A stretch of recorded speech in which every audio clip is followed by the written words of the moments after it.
भीड़ और पुलिस के सामने ट्रंप के दोस्त की गोली मारकर हत्या। अब ट्रंप की जान को खतरा है क्या?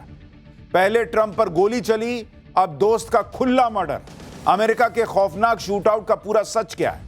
अमेरिका में गोली कांड में मारे गए किर्क ने पाकिस्तान और ऑपरेशन सिंदूर पर जो कहा था, क्या वही उसके मौत की वजह बन गई, जिसने पूरे अमेरिका को दहला दिया? क्योंकि इस बार अमेरिकी राष्ट्रपति डोनाल्ड ट्रंप के खासम खास और करीबी दोस्त चार्ली किर्क की दिन दहाड़े गोली मारकर हत्या कर दी गई। अब भीड़ और पुलिस के सामने ट्रंप के दोस्त की गोली मारकर हत्या। अब ट्रंप की जान को खतरा है क्या? पहले ट्रंप पर गोली चली, अब दोस्त का खुला मर्डर। अमेरिका के खौफनाक शूटआउट का पूरा सच क्या है?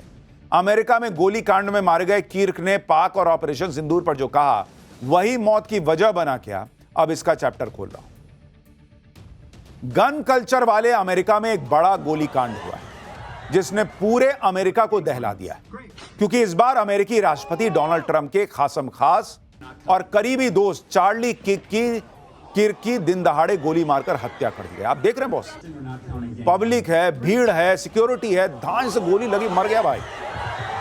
ट्रंप के दोस्त चार्ली किर्क की हत्या यूटा यूनिवर्सिटी में एक आउटडोर इवेंट के दौरान। चार्ली की हत्या के जो वीडियो सामने आए हैं, उसमें चार्ली को गोली लगते दिख रहा है और गोली लगते ही वो जमीन पर गिर जाते हैं। अपने दोस्त की हत्या ने ट्रंप को भी हिलाकर रख दिया, क्योंकि चार्ली किर्क ट्रंप के भरोसेमंद सहयोगी थे। ट्रंप तो कई बार अपनी जीत का श्रेय चार्ली किर्क को दे चुके हैं। चार्ली किर्क की टारगेट किलिंग ट्रंप के लिए कितना बड़ा झटका है? अपने दोस्त की हत्या के लिए ट्रंप ने किसे जिम्मेदार बताया है? क्या चार्ली की हत्या भारत के ऑपरेशन सिंदूर का समर्थन करने की वजह से हुई? ट्रंप के करीबी की हत्या के बाद क्या ट्रंप की जान को भी खतरा है? रशिया ने क्या कह दिया है? ये बड़े सवाल और इनके जवाब आज आपको दूंगा। क्योंकि याद कीजिए, ट्रंप बहुत सेफ नहीं है। पिछले साल चुनाव प्रचार के दौरान ट्रंप पर भी हमला हुआ था, ये याद कीजिए। जैसे इस पे गोली चली, भाई तो मर गया, लेकिन ट्रंप के कान को गोली छू के चली गई थी। ट्रंप के दोस्त की टारगेट किलिंग से क्या ट्रंप पर जो हमला हुआ था, उसका भी कोई कनेक्शन है क्या? आज इस सब के बारे में बात करूंगा। यह भी बताऊंगा कि चार्ली किर्क को गोली लगने के बाद जब हर कोई जान बचाने के लिए भाग रहा था, तब उसी भीड़ में एक शख्स जश्न क्यों मना रहा था?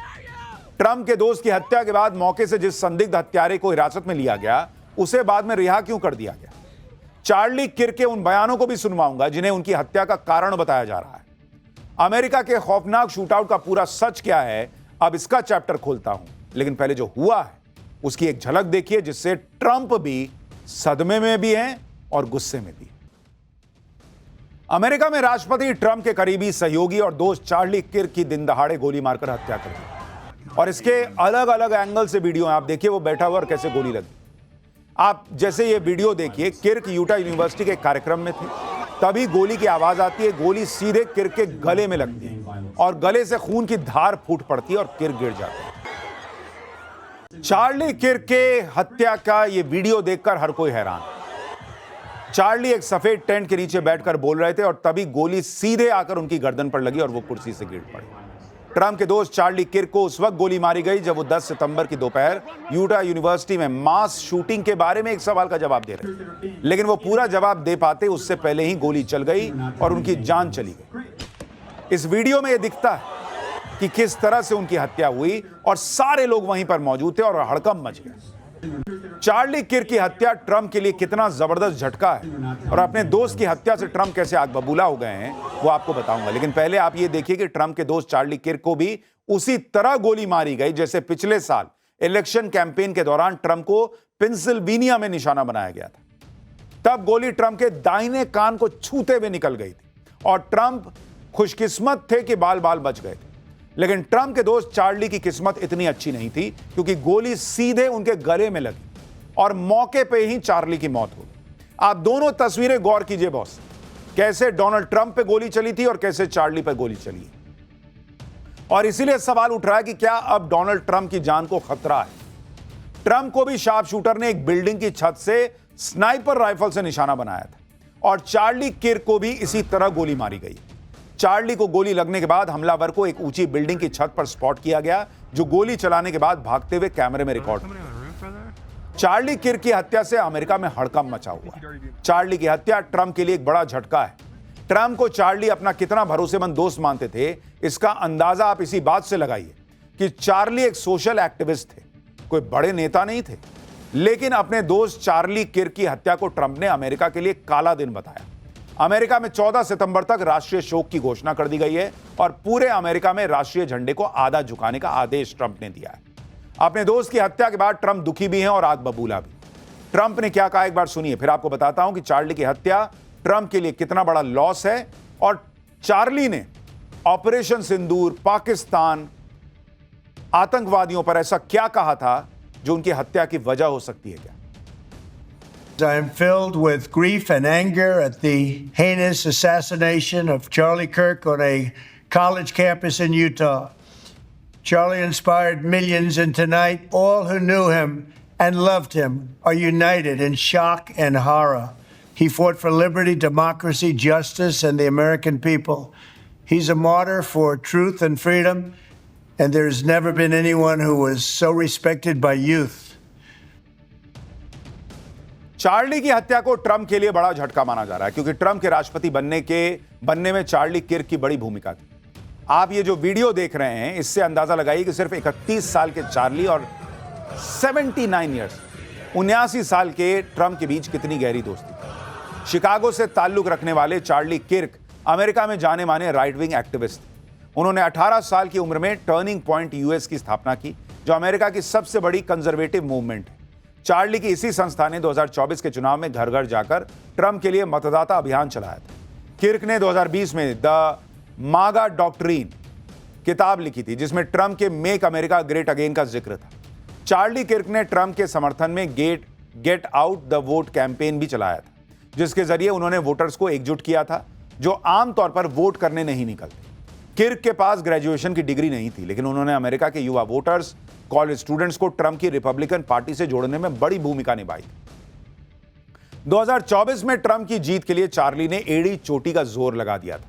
वो ट्रंप के लिए समर्थन जुटाने के लिए पूरे अमेरिका में घूम रहे थे। चार्ली ने सार्वजनिक तौर से ट्रंप के इस दावे को बढ़ावा दिया था कि 2020 का चुनाव ट्रंप को साजिश करके हरवाया गया था। ट्रंप खुद ये बात कबूल करते हैं कि उनकी जीत में चार्ली ने बड़ा रोल प्ले किया था। आप ये वीडियो देखिए, 2024 में ट्रंप की जीत की न्यूज सुनकर चार्ली कैसे भावुक हो गए थे। ये वीडियो में दिख रहा है, आंखों में आंसू आ गए थे भाई के। अपने दोस्त चार्ली किर्क की हत्या का आरोप ट्रंप ने किस पर लगाया है, यह आपको बताऊंगा, लेकिन पहले एक और वीडियो देखिए। जिस प्रोग्राम के दौरान चार्ली किर्क को गोली मारी गई, उस प्रोग्राम में हजारों लोगों की भीड़ मौजूद थी। चार्ली को गोली लगते ही वहां भगदड़ मच गई, लोग घबराकर भागने लगे। लेकिन इसी भगदड़ के बीच एक हैरान कर देने वाला वीडियो सामने आया। इस वीडियो में चार्ली किर्क को गोली लगने के बाद एक युवक जश्न मनाता दिखाई दे रहा है।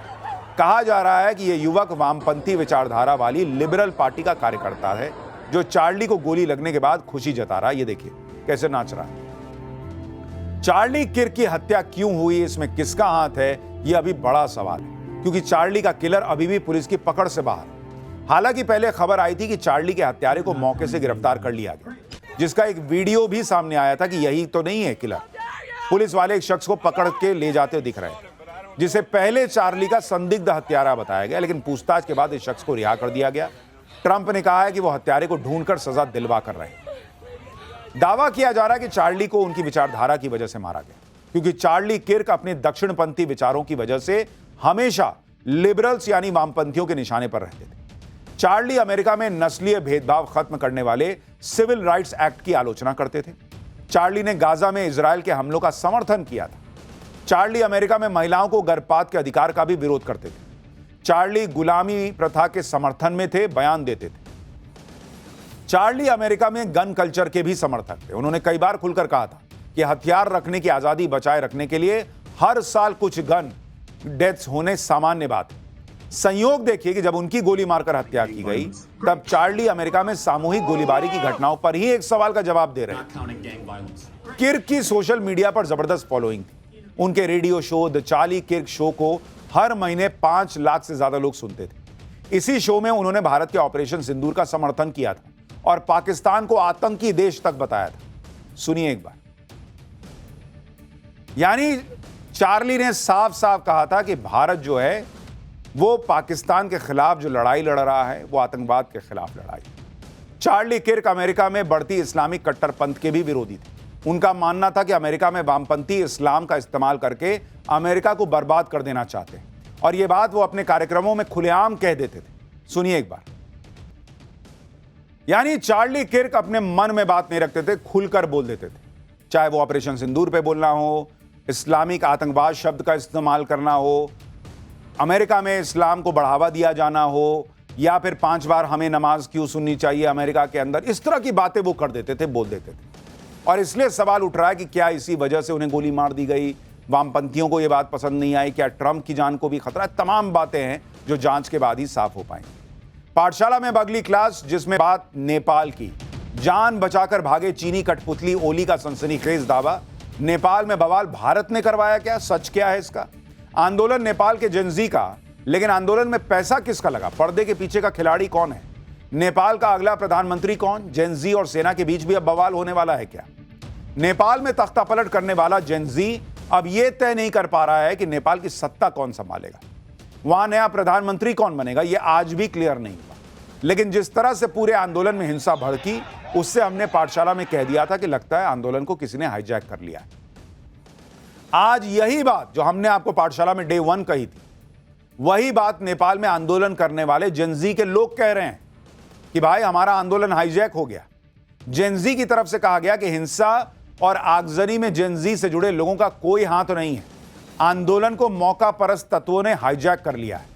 और पूरे बवाल के बीच पीएम की कुर्सी छोड़कर जान बचाकर भागे केपी शर्मा ओली ने भी सनसनीखेज दावा कर दिया। उन्होंने इशारा कर दिया कि नेपाल में बवाल भारत ने करवाया।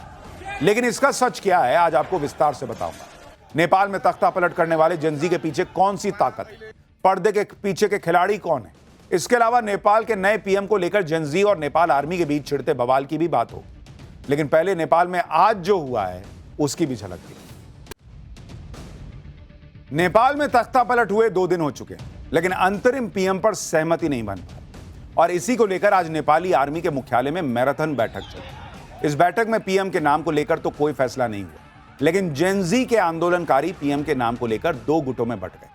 बैठक के बाद सेना मुख्यालय के बाहर दोनों गुटों में हाथापाई तक हो गई। झड़प से पहले जेनजी के नेताओं ने प्रेस कॉन्फ्रेंस की, जिसमें आंदोलन को तोड़ने की कोशिश करने का आरोप लगाया गया। जेनजी के नेताओं ने नेपाल की राजनीतिक पार्टियों पर आंदोलन में अपने एजेंट घुसाने का आरोप लगाया, और आंदोलन पर उठ रहे सवालों की वजह से जेनजी के नेता रोते हुए भी नजर आए।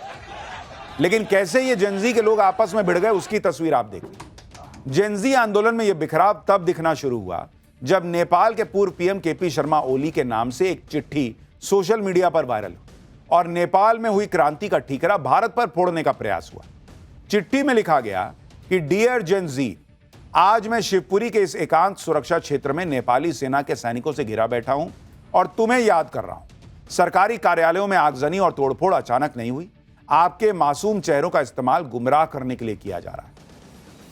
मैंने जिद की कि हमारे देश में व्यापार करने वाले सोशल नेटवर्क हमारे नियमों का सोशल नेटवर्किंग कंपनियां हमारे नियमों का पालन करें, रजिस्टर्ड हो।